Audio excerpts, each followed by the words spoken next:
أيها الذين آمنوا اتقوا الله حق تقاته ولا تموتن إلا وأنتم مسلمون. اللهم صل على محمد وعلى آله وصحبه وسلم. Assalamualaikum warahmatullahi wabarakatuh. Waalaikumsalam warahmatullahi wabarakatuh. Alhamdulillah, Bapak Ibu Bapak sekalian, kita bersyukur kepada Allah Subhanahu wa taala bahwa sampai malam ini kita berada dalam keadaan baik, dalam keadaan sehat.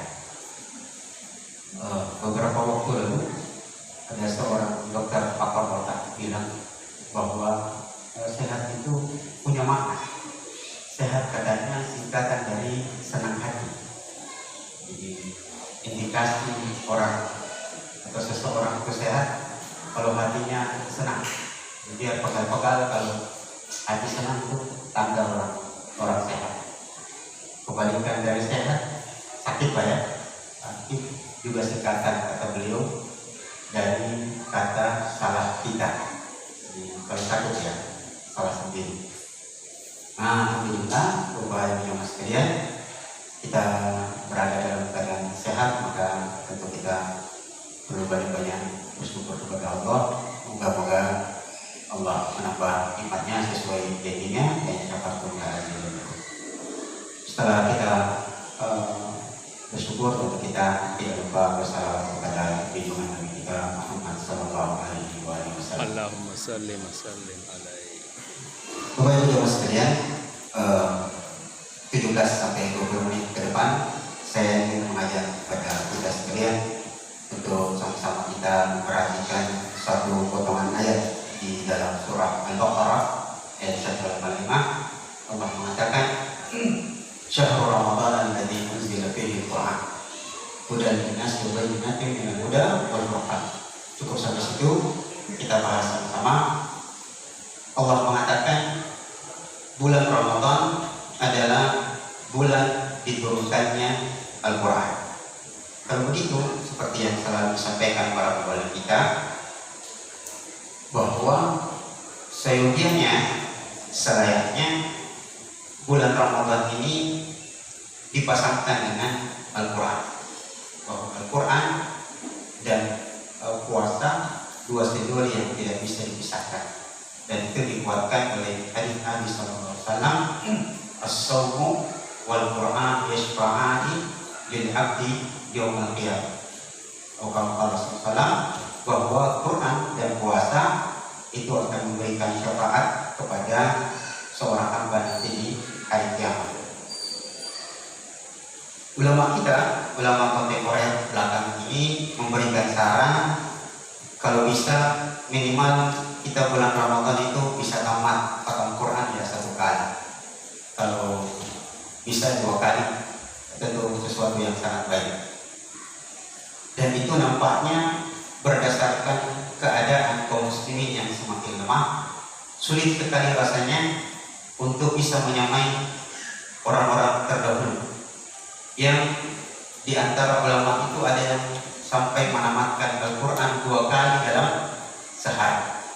Disebutkan Imam Syafi'i itu menamatkan Quran 2 kali dalam sehari, subuh sampai asar dalam maghrib. Nanti yang kedua ditamatkan pada sepertiga malam terakhir. Dan ternyata ada yang lebih hebat dari Imam Syafi'i. Kita dapatkan beritanya bahwa Imam Bukhari itu lebih cepat. Imam Bukhari juga menamatkan Al-Quran di bulan Ramadan 2 kali sehari, subuh sampai zuhur menjelang asar, dan nanti diselesaikan yang keduanya tamat khatam di sepertiga malam terakhir. Yang lebih hebat adalah menantu Rasulullah SAW, yaitu Utsman bin Affan. Disebutkan dalam riwayat, kana yahtimul Qur'an fi rak'ah. Adalah Utsman bin Affan menamatkan Quran dalam 1 rakaat. Mana Pak Imam? Bisa coba-coba Pak? Oh, ya. Kalau dicoba, itu suara makmum bukan lagi berdengar, sudah batuk yang bernada. Biasanya, beruang ada. Itu sudah Tapi ternyata Bapak Ibu jemaah sekalian, tahun ini ada yang mempraktekkan salat tarawih 30 juz ya, yang di Jawa Timur itu lupa nama tempatnya, sebuah pesantren itu salat tarawih 23 rakaat 30 juz dalam waktu 8 jam. Itu pelajaran pertama. Pelajaran kedua dari ayat tadi, ketika Allah mengatakan bulan Ramadan adalah bulan diturunkannya Al-Quran. Kalau kita rubah sedikit teksnya, Al-Quran diturunkan di bulan Ramadan. Kita kaji sedikit. Al-Quran turun di bulan Ramadan. Kita bikin pertanyaan, kapan?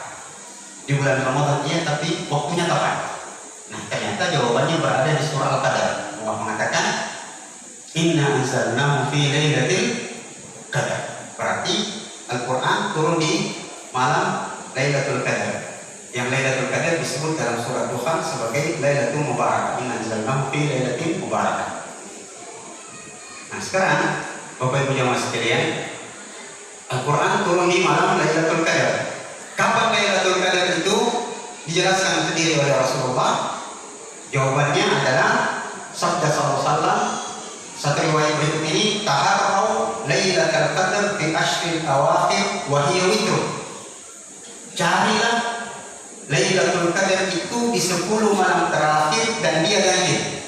Kalau begitu, ganjil 21, 23, 25, 27, 29. 5 ganjil ini kemungkinan besarnya di situ terjadi malam Lailatul Qadar. Kita bikin pertanyaan lagi, tanggal berapa? Tanggal berapa Lailatul Qadar itu turunnya Al-Quran? Rasulullah SAW menjawabnya. Berikut hadis ini saya sebutkan dengan sanad yang lemah, tapi ujungnya ketika kita cari sanad yang kuat, dia ada. Rasulullah mengatakan, Unzil suhuf Ibrahim fi awwali Ramadan. Suhuf Ibrahim diturunkan pada tanggal 1 Ramadan. Wa unzil Taurat fi sittin min Ramadan. Taurat diturunkan pada tanggal 6 Ramadan. Wa unzil Injil fi 13 Ramadan. Injil diturunkan pada tanggal 13 Ramadan. Wa unzil Al-Quran. Teks ini berada pada hadis yang lain dengan sanad yang sahih. Wa unzil Al-Quran li arba' wa ishrin khalan min Ramadan. Al-Quran diturunkan pada tanggal 24 Ramadan. Kalau begitu malam 25 Ramadan itulah tanggal turunnya Al-Quran. Nah, sekarang Bapak Ibu jemaah sekalian, berita ini jelas bahwa Al-Quran diturunkan di 10 malam terakhir, tepatnya pada tanggal 24 Ramadan atau malam 25 Ramadan. Yang dari situ beberapa dosen kami dulu di Madinah mengatakan sebenarnya banyak riwayat yang menyebutkan bahwa kebanyakan Lailatul Qadar itu memang turun malam 25 dan malam 27. Sekalipun tidak tetap situ, dia kadang-kadang pindah. Bapak Ibu jemaah sekalian, ada satu masalah ketika kita menjelaskan ini bahwa Al-Quran turun di 10 malam terakhir, tepatnya pada tanggal 24 Ramadan. Nah, sekarang kita tahu di Indonesia ada satu peringatan yang dilakukan orang Indonesia di bulan Ramadan, yaitu peringatan Nuzulul Quran. Tanggal berapa itu? Tanggal 17 Ramadan. Peringatan Nuzulul Quran, artinya peringatan turunnya Al-Quran di Indonesia tanggal 17 Ramadan. Kalau begitu, yang mana yang benar?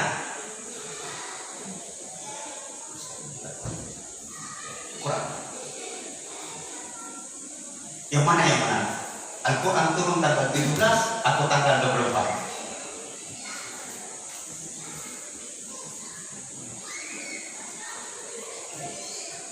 Bapak Ibu jemaah sekalian, saya saja yang jawab, dua-duanya benar. Al-Quran yang turun pada malam Lailatul Qadar 24 Ramadan atau malam 25 Ramadan adalah Al-Quran yang utuh. Quran yang turun secara utuh, mulai dari Al-Fatihah sampai An-Nas. Turun dari Lauhul Mahfuz ke Baitul Izzah di langit yang terdekat dengan bumi. Itulah sebabnya Allah mengatakan, Innahu laqur'anun majidun fi lauhin mahfuz. Jadi dia turun dari Lauhul Mahfuz sampai ke Baitul Izzah pada tanggal 24 Ramadan di malam 25, malam Lailatul Qadar utuh 30 juz. Adapun yang turun pada tanggal 17 Ramadan adalah ayat yang dibawa oleh Jibril dari Baitul Izzah ke Rasulullah SAW, yaitu Iqra. Jadi dua-duanya benar, tapi bukan pada tahun yang sama. Dan ini sekaligus memberikan jawaban kepada anak-anak kita. Nanti anak-anak kita ini yang anak SD itu sekarang alhamdulillah anak sekolah sudah online atau masih online atau offline sekolahnya? Sudah offline ya, sudah tidak online lagi. Iya. Dan saya dapatkan ternyata Bapak Ibu, ternyata kata online itu bukan bahasa Inggris, bahasa Cina. Online itu terjemahannya orang lain. Anaknya yang sekolah, mamanya yang belajar. Alhamdulillah sekarang sudah kembali normal offline. Kalau ada anak nanti yang bertanya, Mama, Bapak, kenapa itu Al-Quran? Katanya yang pertama turun adalah Iqra. Tapi kalau kita buka Quran, Al-Fatihah duluan sampai An-Nas berurut. Maka itu jawabannya, bahwa Allah menurunkan Al-Quran sudah sempurna dari Lauhul Mahfuz 30 juz sampai ke Baitul Izzah. Yang turun ke bumi kepada Rasulullah itulah yang turun mufarraqah, berangsur-angsur. Ada yang turun di bulan Ramadan, ada yang turun di luar bulan Ramadan. Jadi seperti itu jawabannya. Dan buktinya, Bapak Ibu yang pernah ke Tanah Suci, disebutkan dalam riwayat bahwa 3 tahun berturut-turut Rasulullah SAW sebelum meninggal dunia, beliau selalu didatangi Jibril mentalkin, dan Rasulullah menyetor hafalannya.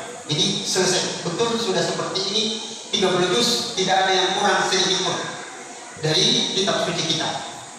Apa yang pernah ke Tanah Suci, kalau masuk dari Masjid Nabawi, masuk ke Masjid Nabawi, ini arah kiblat, Bapak arah kanannya berarti pintu pertama, Babus Salam. Bapak masuk dari dalam, terus masuk ke dalam, lewati kubur Abu Bakar, Rasulullah, Abu Bakar dan Umar.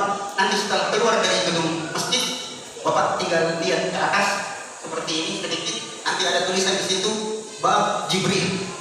Itu dinamakan bab Jibril karena disitulah Jibril selalu datang menemui Rasulullah SAW berhubungan dengan Quran, yang sampai disebutkan dalam riwayat di tahun ketiga 2 kali Jibril datang. Jadi tidak usah meragukan bahwa Quran ini memang sudah utuh 30 juz, dan urutannya sudah seperti Rasulullah ketika diturunkan ayat kepadanya, Rasulullah bilang kepada sahabat, "Dok hadap muna, ini taruh di sini, ini taruh di sini," maka susunannya sama dengan apa yang ada di Lauhul Mahfuz yang diturunkan ke Baitul Izzah. Nah, Bapak Ibu sekalian, saya masih punya waktu sekitar 10 menit lagi ya. Baik, Bapak Ibu sekalian, maafkan saya, bukan bermaksud mengungkit dan mengungkap perbedaannya terjadi, tapi di sini akan ada pelajaran. Ustaz, kita bilang tadi sesuai hadis bahwa Lailatul Qadar itu turun di Quran itu turun di malam Lailatul Qadar, dan Lailatul Qadar itu Ustaz berada di malam-malam ganjil 10 terakhir. Nah sekarang Ustaz, kita di Indonesia tahun ini berbeda puasa. Ada yang puasa hari Ahad, ada yang puasa sebelumnya hari Sabtu, bahkan ada yang puasa hari Jumat. Nah sekarang Ustaz, itu malam Lailatul Qadar, malam ganjil. Ganjilnya siapa yang dihitung Ustaz? Logis Pak? Logis pertanyaannya ini? Logis sekali. Tetapi sebenarnya pertanyaan seperti itu jawabannya sederhana, bahwa yang dihitung ganjilnya bukan hitungannya orang, tapi hitungannya Allah Subhanahu wa Ta'ala. Lailatul Qadar itu turun ke bumi, bukan ke belahan-belahan bumi. Maka Lailatul Qadar itu menimpa semua bumi ini, dan siapapun yang beribadah di malam itu dia akan dapat. Logika sederhananya, kalau kita bawakan analoginya, gini. Kita dengarkan hadis berikut ini, saya ambil ujungnya, ini sebagai stressing. Rasulullah mengatakan, "Wala taqumus sa'atu illa fi yaumil jum'ah." Tidak akan terjadi hari kiamat kecuali pada hari Jumat. Itu sebagai penjelasan dari ayat di surah Al-Buruj. Bersama idzatil buruj wal yaumil mau'ud wa syahidin wa mashhud. Nah, hari Jumat adalah hari terjadinya kiamat. Kita bikin pertanyaan yang mirip dengan tadi. Hari kiamat terjadi pada hari Jumat. Jumatnya siapa, Ustaz? Apakah Jumatnya Indonesia atau Jumatnya negara lain? Jawabannya adalah Jumat semua bumi ini, bukan Jumatnya Indonesia. Karena kalau Jumatnya Indonesia, selamat yang kita, Pak. Karena hari Jumat di Indonesia masuk malam Jumat di Amerika. Begitu analoginya, bahwa begitulah Lailatul Qadar dia turun ke muka bumi ini, ke semua belahan bumi, bukan pada belahan-belahan tertentu. Maka kewajiban kita adalah beribadah, bukan mencari tahu kapan ganjilnya dan siapa yang punya ganjil. Kewajiban kita beribadah di malam Lailatul Qadar dengan dua catatan penting. Catatan pertama, bahwa Lailatul Qadar itu adalah milik siapa saja dari umat Muhammad yang beribadah di malam itu, dan dia tetap betul-betul beribadah, bukan sekedar begadang. Tidak seperti yang disebutkan di televisi, yang penting Anda begadang di malam Lailatul Qadar maka akan mendapatkan Lailatul Qadar. Yang mana itu, bos? Tapi setengah mati, sembahyang, mengaji, dapat Lailatul Qadar. Kau juga mau pada begadang, patiba domi. Lailatul Qadar kapan dapat, bos? Itu yang dimaksud. Ya. Catatan kedua, bahwa sekali lagi Lailatul Qadar dimiliki dan didapatkan oleh siapa saja yang beribadah, dan bukan milik orang-orang tertentu seperti orang di kampung saya dulu. Saya orang Mandar, Pak. Di kampung saya, nenek-nenek saya cuma katakan Lailatul Qadar itu didapatkan orang-orang tertentu, Pak Kiai yang pandai genggona. Apa mas saya, Pak? Saya pandai genggona. Ada bapak di sini tidak ada genggona. Saya mati tidak dapat. Tidak, itu tidak benar. Bahwa Lailatul Qadar didapatkan oleh semua umat Muhammad yang beribadah di malam itu. Maka kewajiban kita adalah beribadah dan tidak perlu cari tahu apa ciri-cirinya. Pokoknya beribadah pasti dia turun pada waktu yang ditentukan oleh Allah, 10 malam terakhir, terutama malam tadi. Itu berkaitan dengan Quran. Izinkan saya, Bapak, berbicara tentang puasa, sebut 2 hadis. Mudah-mudahan cukup 20 menit yang diberikan.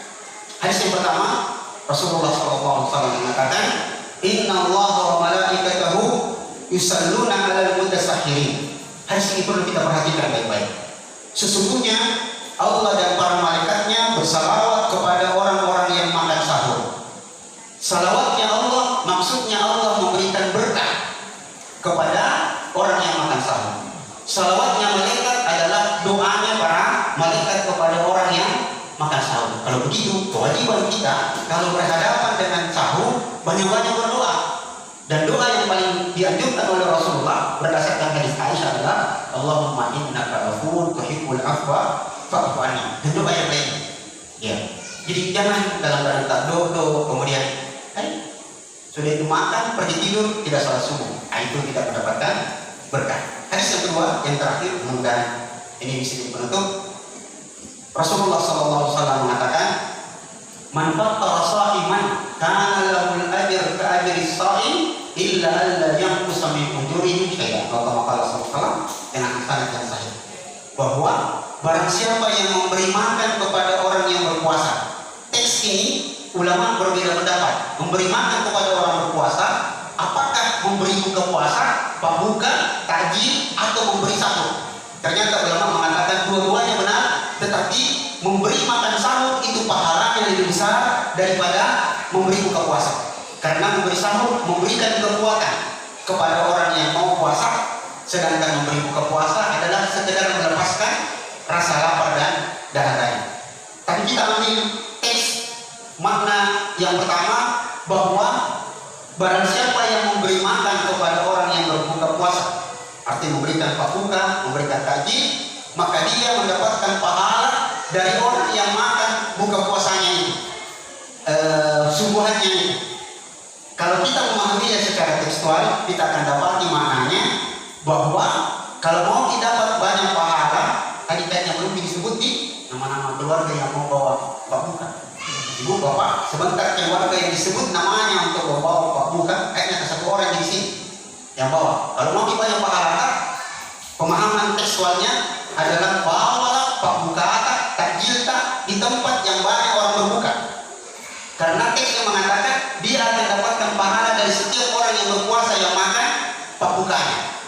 takjilnya. Tetapi makna yang paling kuat adalah pahala kita membawa buka puasa, buka itu takjil dihitung dari banyaknya suguhan yang kita bawa, bukan kepada banyaknya orang yang makan, tetapi banyaknya suguhan. Maka kesimpulannya, kalau tadi premis 1, premis 2, konklusinya adalah Bapak Ibu, kalau mau banyak pahala tuh bawa takjil buka puasa, bawalah pabuka yang menjadi pabuka favorit orang Makassar dan Goa. Dan ternyata menurut survei didapatkan bahwa pabuka paling favorit di Makassar dan Goa adalah Jalan Kote, yang enak kalau mau ada pedis. Nah, itu sarannya. Maka kalau begitu bawalah yang Jalan Kote. Cuma pernah ada yang bilang pacar kas tak ada minyak kan. Mahal minyak. Jadi bu, bagaimana? Dia bilang kecil di Jalan Kote, kalau biar kecil, yang penting kita ada Jalan Kote, insya Allah habis. Sebab survei sampai tadi sore kita dapatkan Jalan Kote masih nomor 1, di bawahnya adalah sepupunya Panada dan bisa gitu. Maka Bapak Ibu sekalian, ini yang bisa kita pelajari bersama. Mudah-mudahan bisa memberikan pencerahan kepada kita sekalian. Semoga Allah Subhanahu Wa Taala menerima semua kebaikan yang kita lakukan di bulan Ramadan ini dan menjadi pemerat timbangan kebaikan kita nanti di akhirat kelak. Semoga Allah Subhanahu Wa Taala selalu memberikan kita kekuatan dan kesehatan yang dengannya kita bisa beribadah maksimal di bulan Ramadan ini dengan baik. Mohon maaf atas segala kekurangannya. Semoga Allah Subhanahu Wa Taala memaafkan kita semua. Wassalamualaikum warahmatullahi wabarakatuh.